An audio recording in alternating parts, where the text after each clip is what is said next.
Hello, my name is Nathan Hogan, and I started 3D printing about a year ago as a hobby, and I fallen in love with the process, and it's a process I'd like to introduce you all to as well.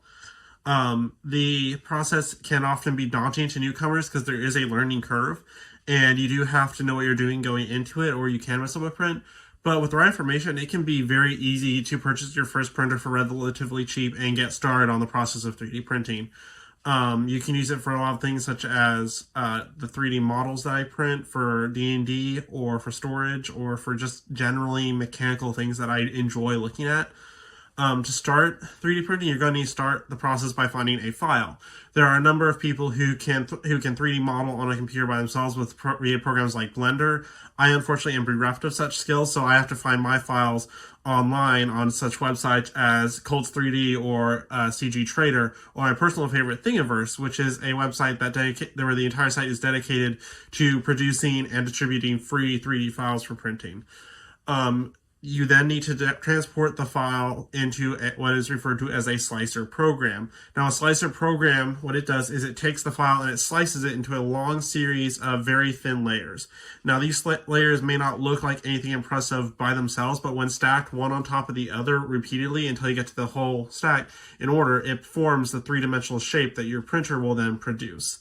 Your printer will produce these layers by laying down material in thin layers on the print bed, at which point it will then begin putting layers on top, and then the third layer and fourth and fifth, until finally it's printed often 100 or so layers to create the final result.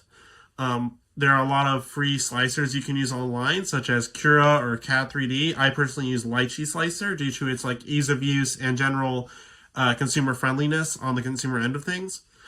You will then export your sliced file to a printer. Now, most printers do not connect directly to your computer. You will often have to transfer this to a USB drive, or in the case of my filament printer, a micro USB drive. After doing this, you need to make sure that the bed of your printer is level. The bed is the print surface that your printer will begin placing the filament or resin down on top of, and will then build up level layers from there. You then need to make sure that your heat settings are right.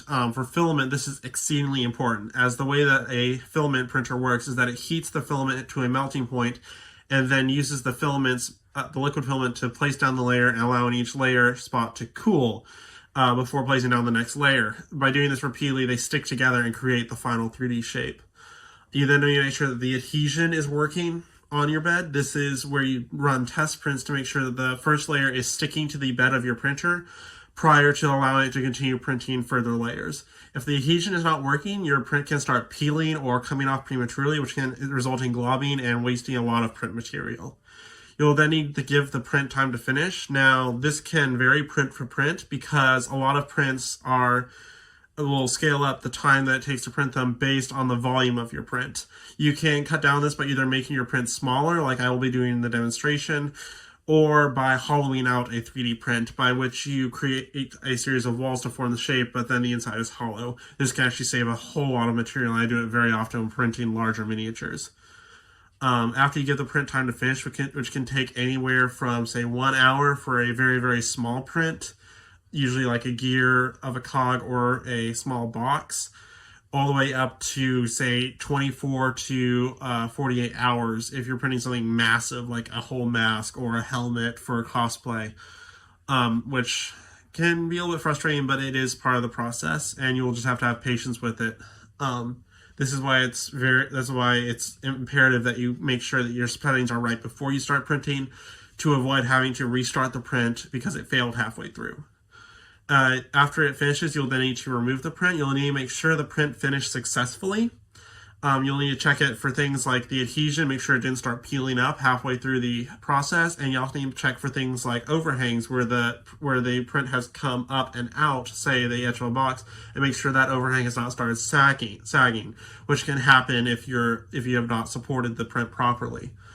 You'll then need to remove the print carefully. I had a lot of trouble with this early on due to the stock glass bed that came with my printer. I luckily fixed this by installing a flexible, removable bed that allows me to usually just peel the print directly off of the bed, which helps a lot. Lastly, you need to clean and inspect your print. This is done by removing the support material. A lot of supports, if done properly and small enough, can simply be broken off or peeled off with your hands.